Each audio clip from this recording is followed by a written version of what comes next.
Hey guys, welcome back to another episode of the Music Den. I'm your host Armando Venditti. Hoping you guys are having a good day and that you're looking after yourselves and one another. This is take two of our top five albums of 1992. We've been dealing with myself having a chest cold or head cold, basically, and having to do restarts. So we're back again. I'm joined by Mr. Bill Schuster. It's gonna be one of those shows, guys. How you doing, Bill? I'm doing well. Going on the no sleep train all night, but good to go. We're ready to do this. Ladies and gentlemen, this man's dedication shows no bounds. He works all night, doesn't go to bed until he tapes some shows with me, and then he collapses for the entire afternoon or evening. Ladies and gentlemen, we are back with a more condensed episode than we had for 1991. I promise you, we are tackling our top five albums as he laughs. We are tackling our top five albums of the 1990s. We've done 1990. We've done 1991. We are now on to 1992.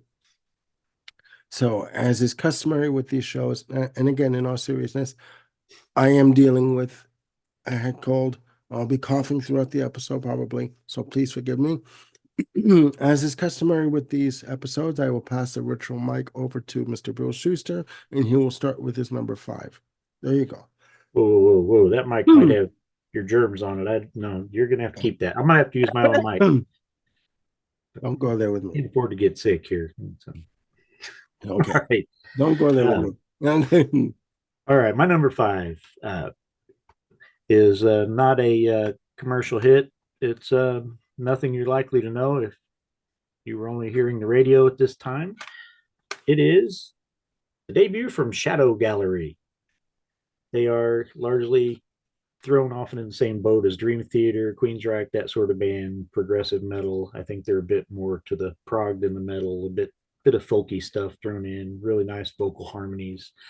Um, this was their first album, and really all the tracks are good, but it's primarily the closing track that makes this album worth having, especially for me. I would buy it just for that track alone. That track is The Queen of the City of Ice, 17 minutes, 22 seconds. It really is a stereotypical prog epic. It has all kinds of musical changes and bits and pieces, acoustic parts, orchestral parts, heavy rock parts, um, spoken word parts, which are very much cheesy and in character and over the top and just great. Yeah, the song is called "The Queen of the City of Ice," so you can throw in all the progressive rock cliches you like there. If you think you would like that sort of song coming out here in the Prague wilderness in 1992, then this might be up your alley and might be well worth checking out. Just bring a sense of humor to take the Queen of City of Ice lyrics with a grain of salt. It's meant to be fun, but also it is touching, even though it's kind of goofy somewhat. But Mhm. yeah, it's a beautiful song. Highly recommended. Shadow Gallery. I will look that one up, definitely. Um, my number five, ladies and gentlemen, these lists are going to go all over the place right now.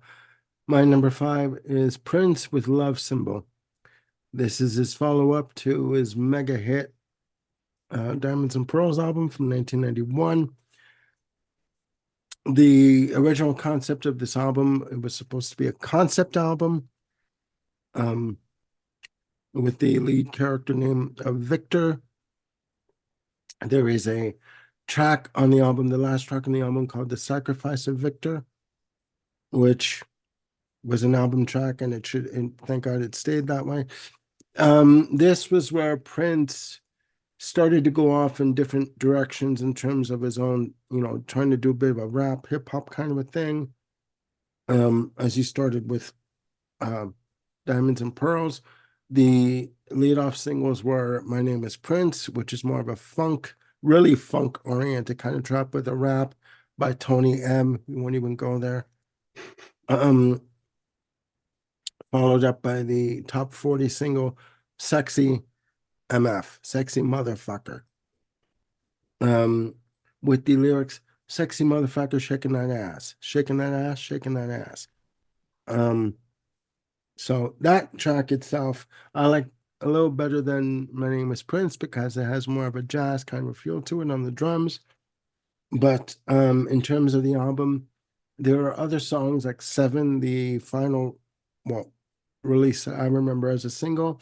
Other songs I know are The Max, The Continental, uh, Damn You, The Morning Papers. But in terms of a cohesive album, when you have Kirstie Alley doing vocal interludes, playing a reporter by the name of Vanessa Bartholomew, forget it. It isn't going to work. It was supposed to be a double album, but Warner Brothers cut it down to a single.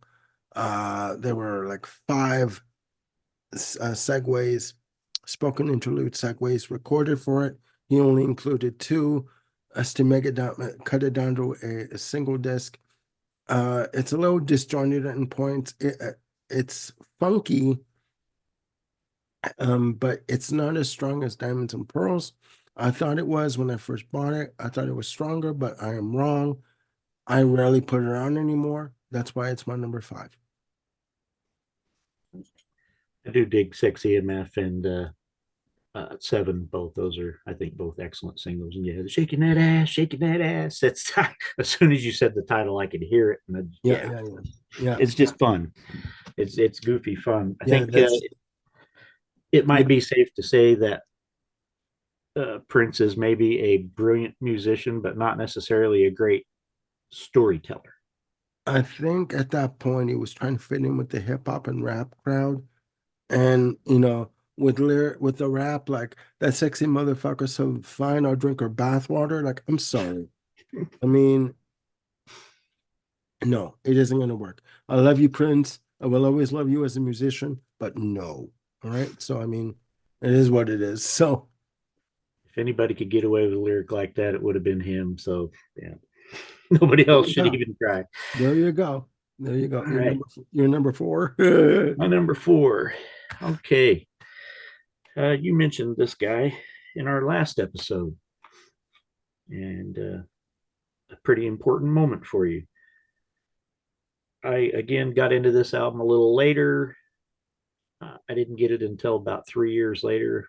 I actually found it at the local pawn shop where I was at. I didn't even know it existed because I had limited ways. I was living in a small town, no transport, blah, blah, blah, crappy radio station locally, and all this stuff. But I found this album, Brian May, Back to the Light. And I think it's absolutely wonderful. Uh, in fact, enough that Hmm. here's the the more recent version he put out on vinyl as well. So obviously I like it. Look at that hair, Oh my man. God. Look Yeah, at that's that the hair. original cover. Yeah. Yeah, that's something. Uh yeah, I think it opens strong. The dark leading into Back to the Light is just a brilliant opening. And it's kind of whether or not it had much, if anything, to do with what was going on with Freddie Mercury's death and the issues with Queen basically not really being a band anymore at that point, and obviously that stuff had to be on his mind for some of this stuff, and some of these songs do seem to fit with that. Hmm. Back to the Light itself seems to be like directly related, even if it's not. Uh, Hmm. he has, of course, contributions from the late Cozy Powell on drums. Collaborated with him here on Resurrection in particular. Um, Too Much Love Will Kill You. There was a version of it sung by Freddie, of course, on the final Queen album, Made in Heaven. Hmm. Uh, I prefer this version. I really think Brian has a very poignant vocal on this, and Hmm. it's quite effective. I mean, it probably helps that I heard this version before I heard the full-on Queen version with Freddie on vocals. But Hmm. and this is one of those times, as much as Freddie, I think, was obviously a much better vocalist, there are times when Brian's voice had a certain tender touch that maybe Freddie didn't quite hit in the same way. Hmm. Same timber. Yep. Yeah. So yeah, Driven by You, it's a good, fun, rocking song, but there's always in the back of my head the fact that it was written to be basically part of a car ad. I don't even remember the auto manufacturer, but listen to the song. Everything we do is driven by you. I can hear it as a commercial, even though I never saw any sort of commercial there with that song. But just knowing the history of it, it's kind Mm. of hard to avoid it. Um, Hmm. yeah, it's a very strong album, especially coming so soon after Innuendo the previous year. Yeah, so yeah, I was pleasantly surprised when I got this album, and I still like it quite a bit. It's probably my favorite solo album by any of the members of Queen. Mm-hmm. Yeah, So that's my number four, Brian May, Back to the Light. it's a good one. My number four, ladies and gentlemen, is Stone Temple Pilots with Core. Um, their debut through Atlantic Records. This was when grunge was at its hilt in terms of, all these bands coming out with the grunge label like STP. You had Pearl Jam, you had like Soundgarden, but STP, Stone Temple Pilots for me just was something a little different. Um, the the single for me off this album was Sex Type Thing. All right. And just Scott Weiland's vocals, just his delivery, it's like very deliberate and very sort of dangerous and like sensual. And, he's gonna, you know, you're gonna like what he's gonna do to you kind of thing, whether you like it or not, right? It's that kind of thing. So that was to me, that was the one single that really hit me from this album. Other songs of note are Wicked Garden, another single, Plush, another single, um, No Memory, which is like a minute a change instrumental, and the lead off track, Dead and Bloated. I mean, does this album stand out over the other grunge type albums that came out? I mean, this album has been listed as alternative rock, grunge, post grunge, whatever you want to call it. It's still a heavy rock album. It's good. Um, but there are other albums on the list that, quite frankly, rank higher. So that's my number four. Excuse me. Yeah, it was a good album. I bought that back in those days also, and I enjoyed it quite a bit. Then yeah, Sex Type Thing. It is a really strong single, but in hindsight, it's also pretty disturbing lyrically. It's essentially, I'm going to rape you. Oh, you shouldn't have worn that dress. So that's kind of a bit of cringe, big time in No, hindsight. I know. But you can find those lyrics throughout the history of rock. So Yeah, to single out one band, I mean, it's sort of like, I mean, it, yeah, it's been there since the beginning of time kind of thing. But I mean, it's just the way his delivery on the lyrics, you know what I mean? Just very sort of definite and, like guttural, you know. Um, but yeah, uh, it is a good album, but it's my number four for a reason. So all right. you're My number three. number three is the only one I can't find my CD of. This is one of the old cassettes that I did replace on CD, but I still can't find it. And it is the one grunge album that's not by Hole that I'm throwing on, and it is Dirt by Alice in Chains. Mm-hmm. I liked Facelift, their debut, quite a bit. Not enough for it to make my '90s list or my Mm-hmm. 1990 list, but this, frankly, I'm surprised it's not my number one. Any of my top three could have been my number one. When I originally started to think about my '90s list, I just kind of assumed that this would be my number one for the year it came out until I started really looking and doing the math, seeing when everything came out. And I'm still kind of shocked it's only number three because I think this is a masterpiece of its kind. Mm-hmm. It's not a remotely happy album. It's Mm-hmm. a very, well, the track Down in the Hole could describe the whole album. That's essentially what this is. It's wallowing in misery. It's about Hmm. drug dependency and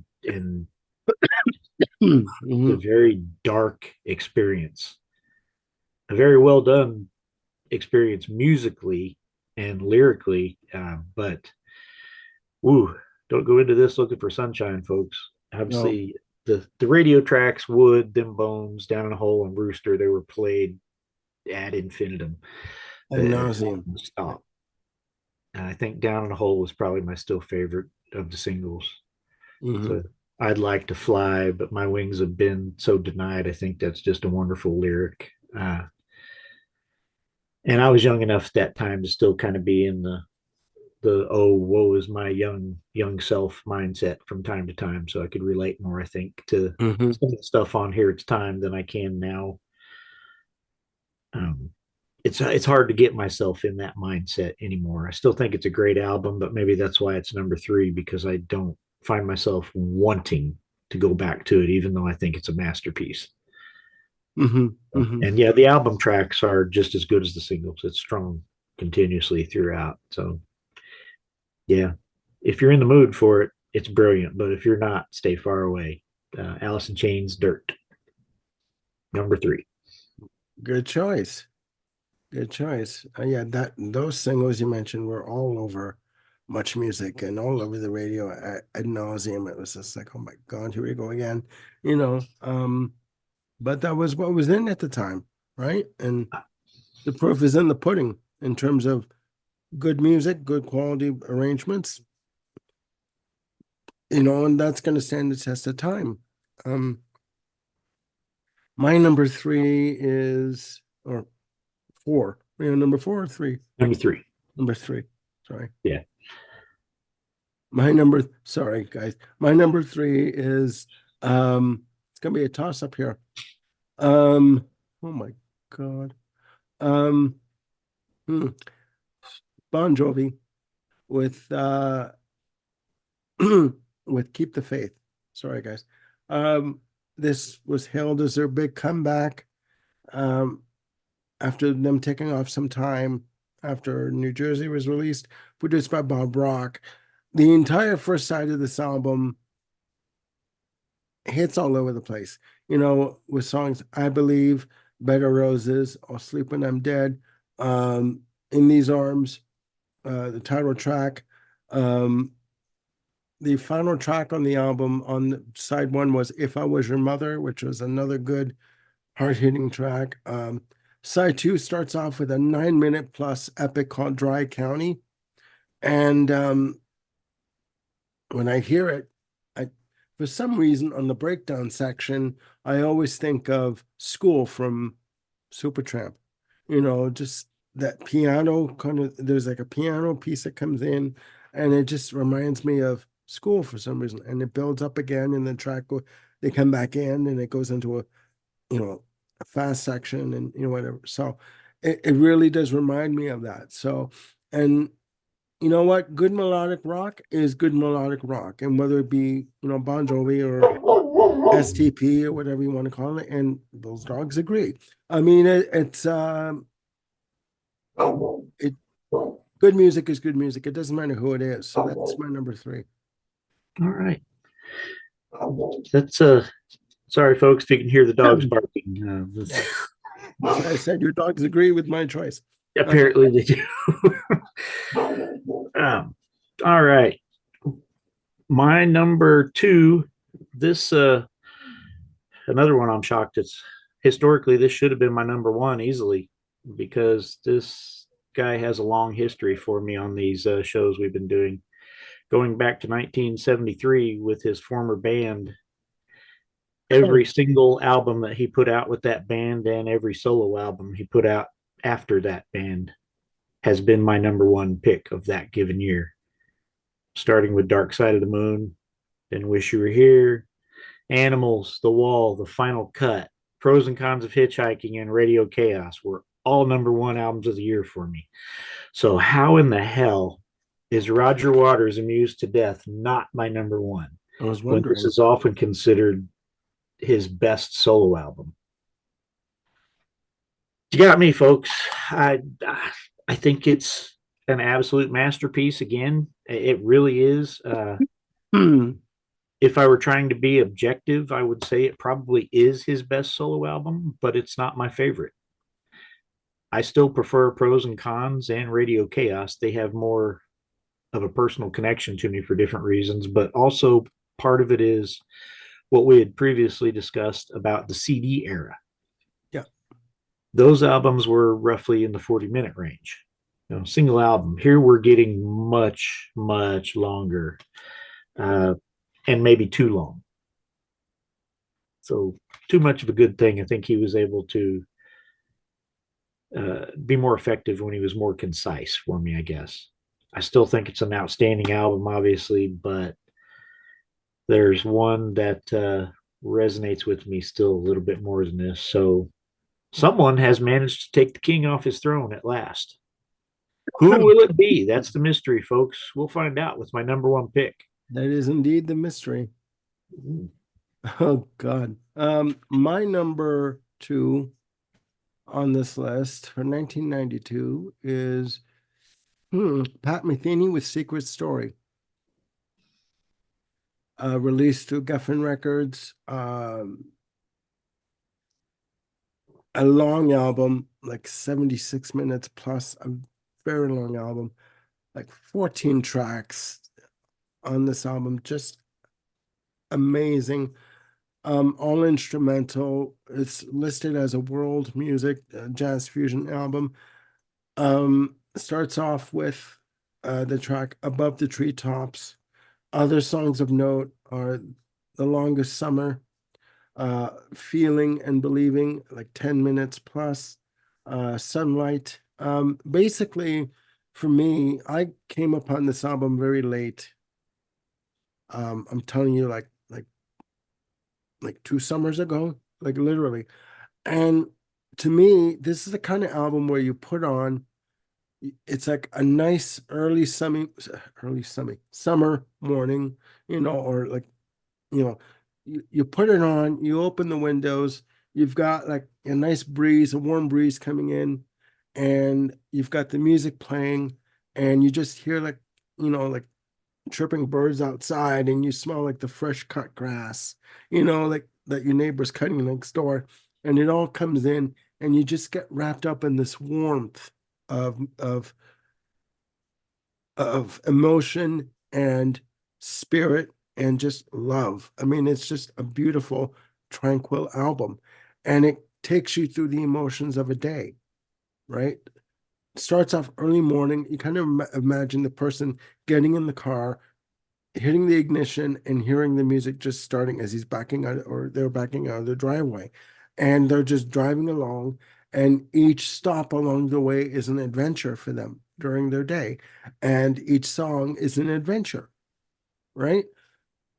When I hear this album, that's what I feel, right? That is what I feel. So, and again, I didn't hear this album in full until like a couple of years ago, and I didn't get it until a couple of years back. I mean, this album was on Amazon for like $50, and I didn't find it till it was like 14. And when I found it on Amazon for 14, I jumped at it. There are no radio friendly hits on this album, but you know what? Who gives a shit? It's Pat Metheny. It's him at his best. He was allowed to experiment, which he's still allowed to experiment, but not a lot of people around this time from major labels were allowed to experiment. This was when the corporate heads were coming in, and everything had to be a radio friendly hit. And this was one of those last albums that was not a radio friendly hit. But you know what? Every song, in my opinion, is a classic. So Pat Metheny, Secret Story, my number two. Right. Very nice description. I have nothing to offer on this album because I've not heard it, but yeah, I do definitely appreciate the evocative, descriptive terms there. No, it's true. If you listen to this is what you'll remember and what you think about, what I think about anyway. So yeah. Right. You're Number number one. one. Who has slain the giant? That is Roger Waters. Let's Who see has who. finished his streak? Well, I've already picked one of her albums. This one though is on another level for me. This is my favorite. Um, it was a big hit for her. Well deserved. Uh, Not the sort of thing you're typically going to find on a channel that normally trades in, prog and rock and metal and all that kind of stuff. But it's Mary Chapin Carpenter with "Come On, Come On," with the song that Armando loves and maybe doesn't love. He thinks he'll keep her is the opening. Well, not the opening; it's the second track. But yeah, this has a lot of great songs. Yeah, he thinks he'll keep her is one of the hits on it, of course, and yeah, that's another one of those brutal songs. It's the lyric where she talks about, I think she was 31. She met him at the door. She said, "I'm sorry, I don't love you anymore." Whew. Yeah, simple but harsh. And then she ends up Right off. in your face. Yeah. Yeah. Oof. Yeah. The Rhythm of the Blues. That's just a beautiful track with nice acoustic guitar picking on it. I Feel Lucky is just, it was a big hit also. And that's a lot of fun. She's talking about Lyle Lovett and Dwight Yoakam putting the moves on her in a bar, and she's just defying the odds everywhere. Uh, the song that led me to Mary Chapin Carpenter and going and buying her back catalog and this album and was her cover of Passionate Kisses by Lucinda Williams. I've heard Okay. Lucinda's version. I like Mary Chapin's a lot better.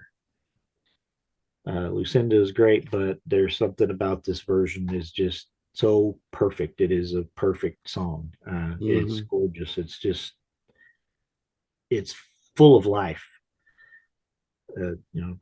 Shouldn't I have this? Shouldn't I have this? All of this and passionate kisses. Uh, some of the best songs on here, though, are the slower songs, more introspective, like Only a Dream, I'm a Town. Uh, the Only a Dream is basically a song about siblings, being a little sister and uh, flashing back on it and them growing apart. It's a pretty powerful song, but the one that always really gets me here is the title track, which closes the album. Uh, Yeah. Come On is just such a beautiful song. It's a mellow song, very heartfelt. As a there's lyrics like he talks about a picture of her parents in black and white, and year older now Hmm. than they were then when that picture was taken, and that kind of sentiment. And again, when I talked about Mary Chapin Carpenter on a previous episode, I talked about how comforting she is to me, her voice and Yeah. everything. And Yeah. yeah, and there's the chorus of come on, you just have to whisper, come on, take my hand. And just, okay. Oh yeah. I'll do it. Yep. And do we have guest appearances on You're here? so easy, No babe. girls. What's that? You're so easy. Yeah, for Mary Chapin Carpenter. Yeah. Take my Yeah, hand. the Indigo Girls are guests on here, and I dig the Indigo Girls, so I thought that was pretty cool. Um, Yeah. Joe Diffie does a duet on "Not Too Much to Ask," which is nice. Hmm. Um, There's a it, name I haven't heard in a while. yeah, "Not Too Much to Ask." No, no, no. Joe Diffie, the Oh, name. Yeah, yeah. I don't even know if he still has an active career. Frankly, No, I don't think so. but he had a nice spot on this masterpiece, though. I think this the reason it beat Roger is because even though "Amused to Death" is probably a better album technically from top to bottom, this one's in my heart. This one really, yeah, gets me. So yeah, it had to be my number one. Yeah. Um, that's a good choice. And again, the sentiment behind he thinks he'll keep her. Bye. I won't keep you. I'm sorry. Um, Even it's if you do end up in the typing pool in minimum or for minimum wage, exactly. I just people understand even now what a typing pool is. I don't think so. I don't know. That lyric might be a little outdated. Yeah. But no, that's a good choice. My number one is XTC with None Such. Um, when this came out, you know, the two singles that I remember from this album are The Ballad of Peter Pumpkinhead and The Disappointed. Now, Ballad of Peter Pumpkinhead, sorry, was also covered later on by the Crash Test Dummies, Canadian band that was signed to Arista Records. I prefer this version over that. This album was released as a double album, 17 tracks through Virgin, 60 minutes plus, 62 minutes, I believe, produced by Gus Dudgeon, who worked with Elton John. Amazing album of carefully, marvelously crafted pop confection. All right. Along with some hard-hitting tracks. You have the Ballad of Peter Pumpkinhead, which basically is and not to get biblical, but it's basically uh, a modern retelling of Jesus of Nazareth. Um, Other songs of note are again the second single, "The Disappointed," which basically talks about um, these disenfranchised individuals who all congregate to one person's house, and they all feel like outsiders and outcasts, but they all feel wanted and welcomed when in each other's company, and they all look to one person as being the head of the disappointed group, right? And they're all looking to him for the answers, and he's saying, I don't know what to tell you. I'm one of you. I can't give you what you're looking for because I'm one of you, you know. So you have to find your own way, your own identity kind of thing. Other songs of note are Crocodile, Dear Madam Bonham, Bonham, Dear Madam Barnum, as in Barnum and Bailey Circus. Bonham as in John, no, no, no. Dear Madam Barnum, okay? Which again, another pop confection track, just amazing. The one of the singles that um Andy Partridge, lead singer and main songwriter of the band, wanted to release as a single was called Wrapped in Gray. Virgin Records did not want to release the track, which led to him wanting to break the contract with Virgin Records at that point. Wrapped in Gray is another fantastic track. Rook is another uh, pop track that's done in 3/4 waltz time. Just an amazing piece of work. Other songs of note are the one other song is written by Carl Mulder, Colin Mulder, sorry, in those days. Colin Mulder called My Bird Performs, which is the second track on the album, and it features beautiful uh, horn work done on the music on the backup track. Just amazing. Just a very easygoing piece of music. I love this album. I think it's great. I didn't notice it too much at the time when it came out in 92. I knew of the hits of the two singles, the Disappointed and Ballad of Peter Pumpkinhead, but I never gave it that much time or that much attention, and I should have. So that's my number one, XTC with None Such. It's one of those bands that they're still on a very, very slowly discovering list. Yeah, yeah, So yeah. No, it's true. It's true. I did ask. I was able to spend the day at A&M Records. Um, and I asked the A&R guy who spent the day with me, uh, like, why didn't this, because A&M was Virgin was distributed by A&M at the time. And I asked him, why didn't this album hit bigger than it did? He goes, there was no major hit single on the album that we could promote, meaning Dear God, right? From skyrocketing. But listening to this album, I disagree. You know, there's pop confection all over this son of a bitch. Right. So, anyways, what a suits no. tell me about it. Tell me about it. But I digress. We do that sometimes. Your All right, first honorable mention, smartass. my first, uh, my first. You mentioned him recently. I mentioned him multiple times in the '80s.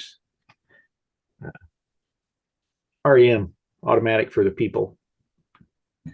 This to me is my favorite REM album post 1986.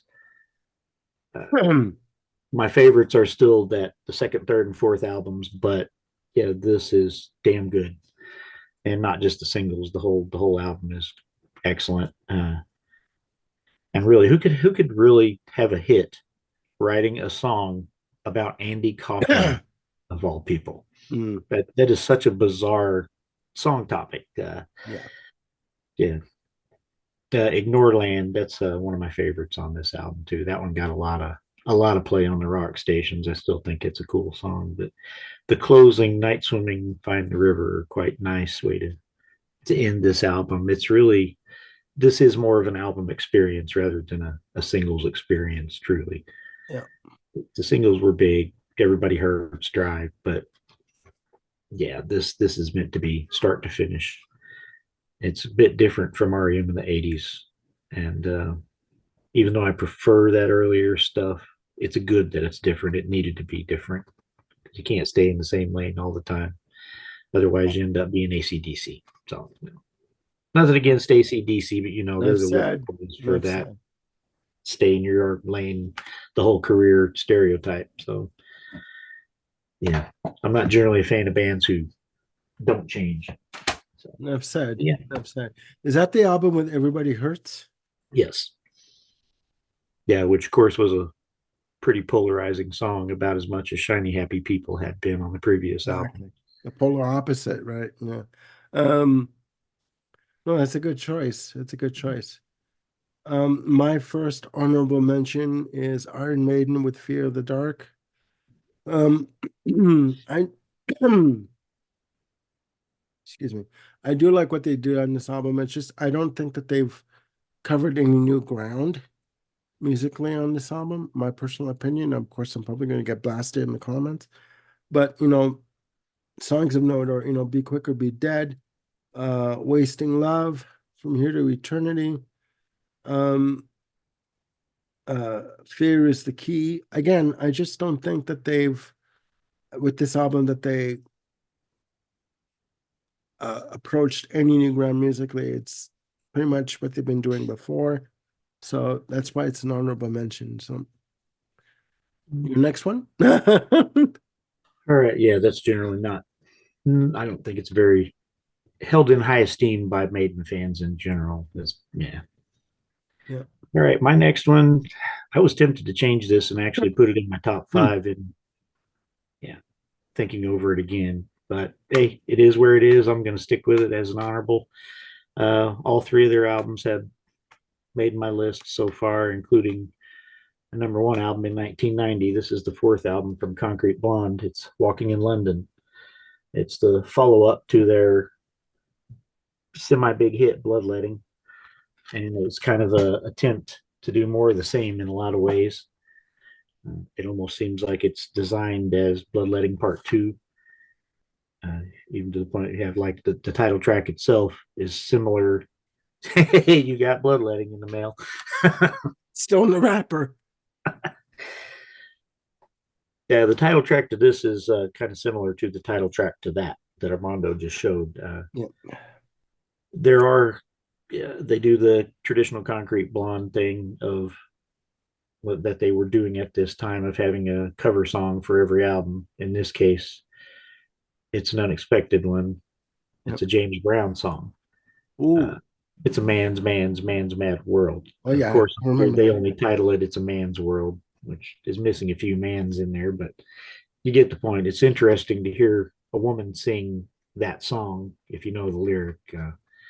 Wouldn't be nothing without a woman or a girl. So, yeah, it's a really nice cover. They have their traditional pop songs. Someday and Long Time Ago were great little pop songs. Ghost of a Texas Ladies Man, a song of supernatural sex, is was their attempted hit, I believe.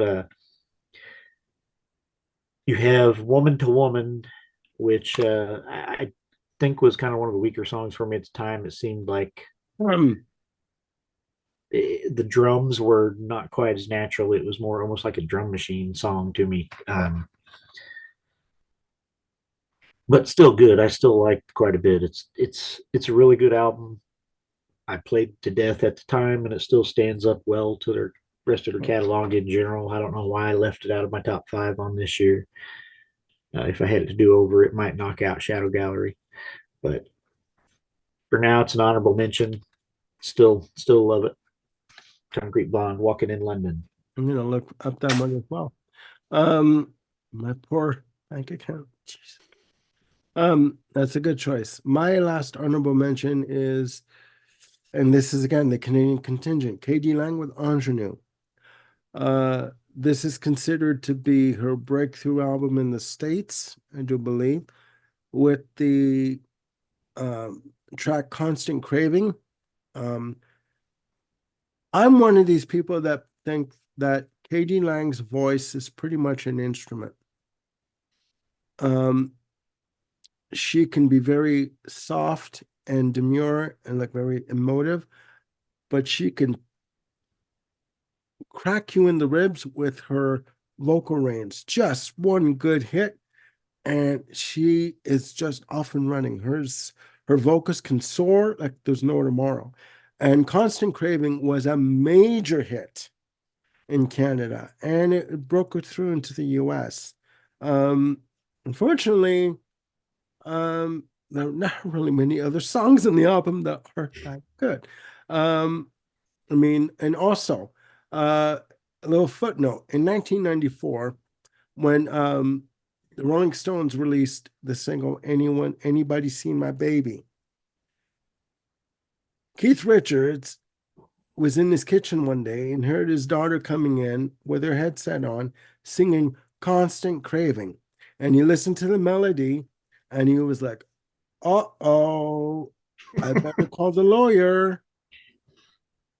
So they unwittingly copied the melody from the chorus of Constant Craving to Anybody Seen My Baby? So to placate the situation, to take care of it, they basically offered Katie Lang and Ben Mink a songwriting credit on Anybody Seen My Baby. Um, Not for any reason that he liked Katie Lang. Keith Richards doesn't like any other band except if they're the Rolling Stones. If you've seen him in interviews, he pisses on every single band you even mentioned, even Queen. So you know what? To you. All right. There we go. But and moving on, the only other single from the album that I remember is called Miss Chatelaine. Miss Chatelaine is a magazine in Canada. I don't know if it's in the US. This is the only video to feature Katie Lang in full makeup, like, blush, lipstick, eyeshadow, the whole bit. Katie Lang, if you know who she is, she's a very down to earth, rootsy kind of a person. Okay. And this is the only video that you will see her done up in makeup. So it's for that reason that these two albums are, or yeah, these two albums, Iron Maiden and Katie Lang Ingenue, are in my honorable mention. So there you go. She started out as cowpunk. I mean, that's a far cry from Yeah, being makeup wearing songstress type. yeah, Yeah. no, I would have not noticed at the time the comparison between the Stone song, but yeah, having heard that, I can definitely hear the. Has anybody seen my baby? Constant craving. Yeah, I could definitely yeah, hear them that's side by why. That's why he said it was simply to stop any copyright infringement, possible lawsuits happening. And when they contacted Ben Mink and Katie Lang, they're like, sure, we'll take credit. If you want, we can do that. That's fine. We didn't even think about it, she said, side. that they infringed. We were just happy that they wanted to include us. So that's what it was. And I'll tell you quickly, Bob and I saw Katie Lang, guys. at the, I don't know if I shared this before, but we saw Katie Lang at the Northern Jubilee Auditorium here in Edmonton, which is like a 10,000 seater theater. We had third row floors. She brought the house down. She brought the house down. This is a woman who can sing the phone book if she had to and nail it perfectly. And there was a point where she was singing and there was a woman filming her in the third row. Note to anyone out there, if you're going to tape a show with your cell phone, don't do it in the third row. You're going to get caught. She stopped the band. She goes, stop. She stopped the band. She literally walked over to the woman and said, what are you doing? What are you doing? And the woman, before she could say anything, you're missing this. She's pointing to herself.